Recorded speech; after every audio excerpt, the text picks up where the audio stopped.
ઉપરવાસમાં પડી રહેલા ભારે વરસાદ અને દરિયાની ભરતીના કારણે ઔરંગા નદી બે કાંઠે વહી નીચાણવાળા વિસ્તારોમાં રિક્ષા ફેરવી લોકોને એલર્ટ કરાયા।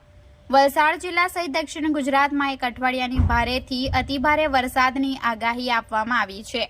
ત્યારે વલસાડ જિલ્લામાં છેલ્લા 3 દિવસથી સતત વરસાદ વરસી રહ્યો છે, જેના પગલે શાળાઓમાં પણ જિલ્લા કલેક્ટર દ્વારા રજા જાહેર કરવામાં આવી છે। આજરોજ ઉપરવાસમાં પડી રહેલા ભારે વરસાદ અને તિથલ દરિયામાં ભરતી હોવાના કારણે વલસાડની ઔરંગા નદીમાં પાણીની આવકમાં વધારો થયો છે, જેથી તંત્ર દ્વારા વલસાડના છીપવાડ, તરિયાવાડ સહિતના નીચાણવાળા વિસ્તારોમાં તંત્ર દ્વારા રિક્ષા ફેરવીને લોકોને એલર્ટ કરાયા છે।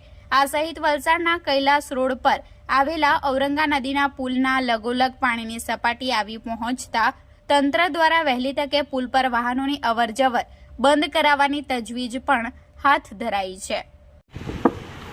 જાહેર સૂચના આથી નીચાણવાળા વિસ્તારના રહીશોને સૂચના આપવામાં આવે છે કે ઉપરવાસમાં પડી રહેલા ભારે વરસાદને કારણે નીચાણવાળા વિસ્તારના રહીશોએ સાવચેત રહેવા તેમજ જરૂર જણાય તો સલામત સ્થળે ખસી જવા સૂચના આપવામાં આવે છે।